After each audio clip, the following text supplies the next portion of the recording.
this very moment, 1 in nearly 40 Americans is utterly paralyzed by the need to perform an irrational ritual. They wash their hands repeatedly, lock the door 5 times, count to 7 before entering a room, just to get through the day, or even the hour.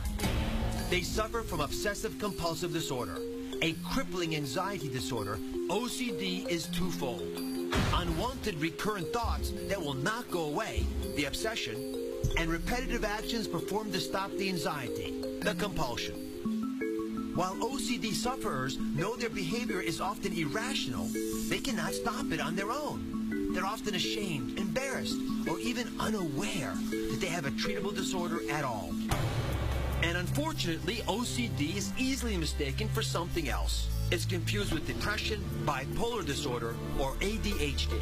On average, it takes 9 years after onset for an accurate diagnosis. Would you know if you or a loved one was suffering with OCD? Do you know what the signs are? The answer could change your life. Here to help us understand this condition is Dr. David Tolan. He's the director of the Anxiety Disorder Center at the Institute of Living.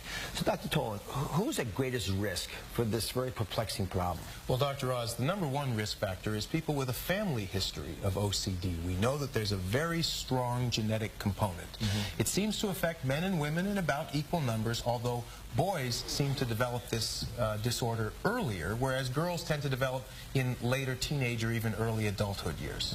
Now, I've always been fascinated by this because it seems like it's a sort of a kink in the normal machinery of the brain. So let me show you an animation of how the brain processes information. And we're just beginning to learn this now. So deep inside the brain, there's a place called the worry circuit. It's where we all think about things, and it takes us from the prefrontal cortex, the very front part of our brain, deep inside the brain, to an area called the caudate nucleus. That's the red area here. This is the cingulate gyrus. The names are unimportant, but they're now the frontier of where we now understand. We figure out the consequences of our actions. We form habits because of that, because we predict the future. It's wonderfully effective in living life.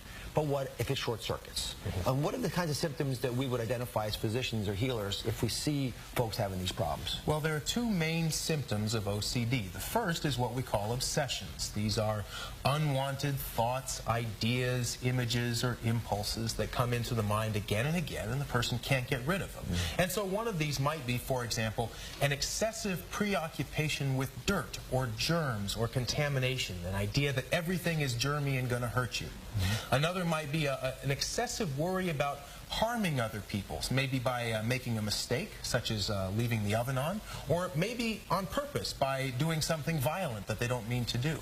Another might be a need for things to be ordered or symmetrical or lined up just so that everything has to be perfect, otherwise things feel like they're out of control. And then there are some people who have obsessions that are personally repugnant sexual or religious or violent thoughts or images. These are the obsessions. And so you can see why this worry circuit that I was speaking of earlier has some elements of sanity to it, and unless it goes off the far end. And then these obsessions develop into related compulsions. You've got to do something to address them. The compulsions are the behavior that the person does more or less on purpose as a way of trying to neutralize the obsession or to somehow make things safe. And so one of those might be an extreme cleaning or washing behavior where the person has to wash their hands again and again and again to try to neutralize their fears of contamination. Other people might need to check and recheck things over and over again, so if you're afraid that you've left the stove on, you have to keep going back to check it. There are some people who engage in excessive ordering or arranging behaviors, so if they are worried that things aren't symmetrical or lined up, they have to keep physically rearranging things.